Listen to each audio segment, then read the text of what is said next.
Assalamualaikum warahmatullahi wabarakatuh. Waalaikumsalam warahmatullahi wabarakatuh. Salam sejahtera bagi kita semua. Perkenalkan, kami dari kelompok 1 beranggotakan 8 orang. Di sini kami akan mempresentasikan hasil kerja kelompok kami, yaitu identifikasi proses diri, citra diri, kelemahan dan kekuatan personal. Langsung saja perkenalkan, saya pribadi Andi Kurniawan sebagai moderator dan rekan saya. Saya Leonard Fitria sebagai penyanyi 1. Saya Serlina Andrani Belly sebagai penyanyi 2.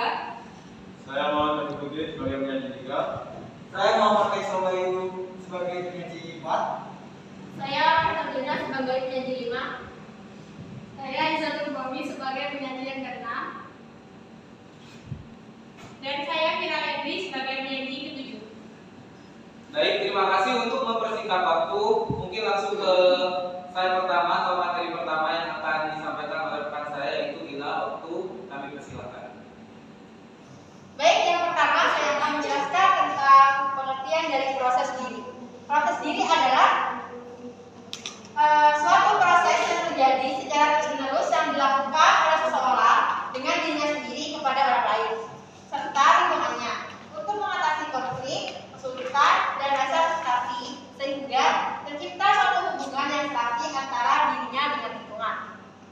Selanjutnya yaitu aspek-aspek proses diri. Yang pertama aspek self-knowledge dan self-insight, yaitu kemampuan dalam memahami dirinya sendiri bahwa dirinya memiliki kelebihan dan kekurangan.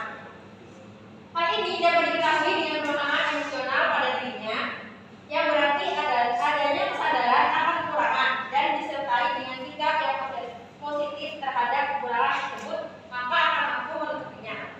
Yang kedua, aspek self-objektif dan self-acceptance, bersikap realistik setelah mengenal dirinya sehingga mampu menerima keadaan dirinya.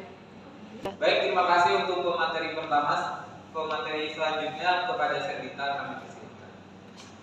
Baik, terima kasih kepada moderator. Di sini saya akan melanjutkan presentasi dari teman saya mengenai aspek-aspek proses diri. Aspek proses diri yang nomor 3 ada aspek self-development dan self-control, yaitu mampu mengarahkan diri, menyaring rangsangan-rangsangan dari luar, ide-ide, perilaku, emosi, sikap, dan tingkah laku yang sesuai. Kendali diri dapat mencerminkan individu tersebut matang dalam menyelesaikan masalah hidupnya. Aspek yang keempat ada aspek satisfaction, yaitu menganggap bahwa segala sesuatu yang dikerjakan merupakan pengalaman yang apabila tercapai keinginannya maka menimbulkan rasa puas di dalam dirinya. Proses diri yang baik dan yang salah. Yang pertama ada seseorang yang memiliki proses diri yang baik, yaitu terdiri dari yang pertama tidak menunjukkan adanya ketegangan emosional, yang kedua tidak menunjukkan adanya mekanisme psikologis, yang ketiga tidak adanya prestasi pribadi, dan yang keempat memiliki pertimbangan rasional dan pengarahan diri, yang kelima ada mampu dalam belajar, yang keenam ada menghargai pengalaman, dan yang ketujuh ada bersikap realistis dan objektif. Yang kedua ada proses diri yang salah, yaitu yang pertama ada reaksi bertahan diri atau defense reaction, yaitu usaha bahwa dirinya tidak mengalami kegagalan meskipun sebenarnya mengalami kegagalan atau kekecewaan. Yang kedua ada reaksi menyerah atau aggressive reaction, yaitu suatu usaha untuk menutupi kegagalan dan tidak mau menyadari kegagalan dengan tingkah laku yang bersifat menyerah. Kemudian yang ketiga ada reaksi melarikan diri dari kenyataan atau escape reaction, yaitu usaha melarikan diri dari situasi yang menimbulkan kegagalan. Reaksi itu nampak dalam bentuk mereaksikan keinginan yang tidak tercapai. Kemudian yang terakhir ada proses yang patologis, yaitu bahwa individu yang mengalami perlu mendapatkan perawatan khusus dan bersifat klinis, bahkan perlu perawatan di rumah sakit. Kemudian ada faktor-faktor yang mempengaruhi proses diri. Yang pertama ada faktor fisiologis.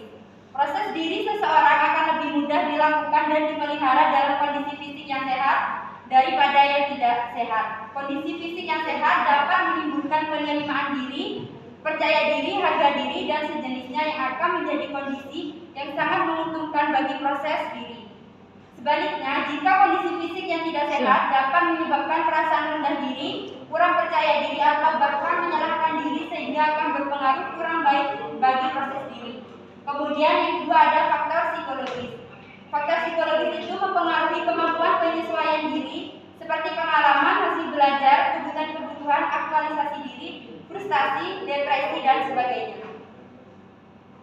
Terima kasih kepada pemateri kedua. Selanjutnya pemateri ketiga untuk menjelaskan citra diri kepada Afif, saya persilakan. Baik, terima kasih. Citra diri adalah gambaran mengenai diri individu berdasarkan kamus psikologi self-image atau gambaran diri adalah citra diri seperti yang digambarkan atau yang dibayangkan. Aspek-aspek citra diri menurut Round 1998 mengungkapkan bahwa ada 3 aspek dalam pengetahuan akan diri sendiri, yaitu dunia fisik. Dunia fisik adalah realita fisik dapat memberikan suatu arti yang mana kita dapat belajar mengenai diri kita sendiri. Dunia sosial, sumber masukan untuk mencapai pemahaman akan citra diri adalah masukan dari lingkungan sosial individu. Dunia dalam atau psikologis, dengan sumber berupa penilaian diri dalam individu ada 3 hal yang dapat mempengaruhi pencapaian pemahaman akan citra diri, yaitu introspeksi, proses mempersesi diri, atribusi kausal. Kasih kepada pemateri Afif. Selanjutnya akan dijelaskan oleh pemateri keempat kepada Mas Faiz, saya persilakan. Baik, terima kasih kepada penyaji, kepada moderator, mohon maaf sebelumnya, kepada moderator saya akan menghentikan penjelasan mengenai materi tersebut. Di sini ada faktor-faktor yang mempengaruhi citra diri. Yang pertama ada faktor perilaku, yang kedua faktor sosial. Untuk faktor perilaku sendiri, di sini ada 4. Yang pertama itu perhatian selektif atau selective attention. Yang kedua menentukan diri sendiri. Yang ketiga pemilihan tugas yang memperlihatkan secara positif. Yang keempat bukti yang memperjelas perilaku mencari info strategis. Dan dari yang kedua faktor sosial sendiri terdapat 2, yaitu yang pertama interaksi selektif dan yang kedua perbandingan sosial yang biasa individu cenderung membandingkan dirinya dengan orang lain yang menurutnya lebih rendah kemampuannya daripada dirinya. Lanjut next. Untuk citra diri positif dan citra diri negatif, menurut James Cavendish 1997, yaitu citra diri positif memiliki rasa percaya diri yang kuat, berorientasi pada ambisi yang kuat, dan mampu menentukan sasaran hidup, terorganisir dengan baik dan efisien, atau tidak terkembang-ambing lagi tanpa tujuan dari hari-hari, bersikap mampu, memiliki kepribadian yang menyenangkan, dan mampu mengendalikan diri. Selanjutnya akan dijelaskan oleh pemateri kelima. Baik, terima kasih kepada pemateri keempat. Untuk selanjutnya akan dijelaskan oleh pemateri kelima kepada Roy, saya persilakan. Baik, terima kasih kepada moderator. Saya akan melanjutkan presentasi dari diri saya, yaitu citra diri positif dan citra diri negatif. Menurut James Cavendish 1997, yaitu citra diri negatif, yaitu yang pertama ada merasa rendah diri, kurang memiliki dorongan dan semangat hidup, lebih suka menunda waktu. Yang keempat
Baik, terima kasih kepada pemateri ke-6. Selanjutnya akan dijelaskan oleh pemateri ke-7. Kepada Vira, saya persilakan. Terima kasih moderator. Selanjutnya saya akan melanjutkan penjelasan dari rekan saya sebelumnya. Dan di sini saya akan menjelaskan tentang bagaimana sih menerima kelemahan agar mimpi tercapai. Yang pertama, menghadapi rasa takut. Seringkali rasa takut menjadi bumerang atau menjebak diri kita sendiri untuk bisa melakukan sesuatu yang padahal itu membangun diri kita sendiri untuk bisa mulai dan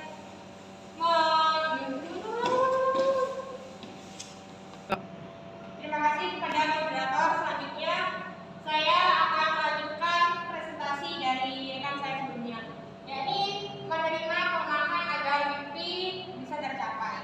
Yang pertama itu ada hadapi rasa takut. Setiap orang punya rasa takut tersendiri dan terkadang hal itu membuat diri kita terjebak dalam kondisi yang tidak nyaman seperti itu. Lalu langkah kita untuk bisa menerima kekurangan diri itu bisa dimulai dengan menghadapi rasa takut. Yang pertama itu. Yang kedua, bersikap positif. Jadi afirmasi positif itu bisa memberikan motivasi kepada kita sendiri. Dengan cara ini nanti kita akan mengembangkan potensi, dan pada awalnya mungkin ini terasa berat, namun jika sudah terbiasa maka akan dengan mudah untuk dilakukannya. Selanjutnya yang ketiga, meditasi. Jadi melakukan meditasi adalah salah satu cara yang baik untuk menerima kekurangan diri. Nah, dengan meditasi ini bisa dilakukan dengan bahasa sesuka hati. Fungsinya, semakin kita sering melakukan meditasi, maka akan membantu untuk terbentuknya pikiran-pikiran yang menjadi lebih rileks dan lebih seimbang. Yang keempat adalah dengarkan diri sendiri.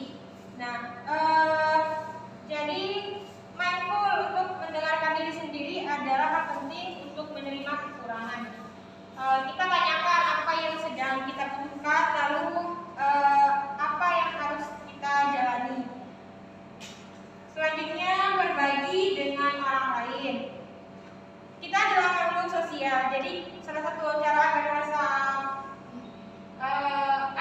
merasa bahagia adalah dengan berbagi dengan orang lain. Jangan ragu bila ingin bercerita sesuatu, berkeluh kesah dengan orang lain, dan itu adalah hal yang wajar ketika kita sedang merasa sedih atau bingung. Yang keenam yaitu bersyukur. Maksudnya itu adalah syukuri hal-hal yang terjadi atau yang masih bisa dirasakan. Mungkin hal ini tidak perlu berlebihan dan ini adalah hal yang luar biasa. Yang ketujuh, yakin dengan diri sendiri. Jadi setiap orang memiliki caranya untuk bisa meyakinkan dan menakutkan dirinya sendiri terhadap pencapaian yang pernah dilakukan dalam hidupnya. Yang kedelapan yaitu memaafkan. Jadi jika masih ada hal yang mengganjal dalam diri kita sendiri, coba lupakan dan maafkan hal itu. Dan yang terakhir adalah pantang menyerah, karena tidak ada kesuksesan yang terjadi tanpa percobaan pertama. Sekian dari saya. Assalamualaikum warahmatullahi wabarakatuh.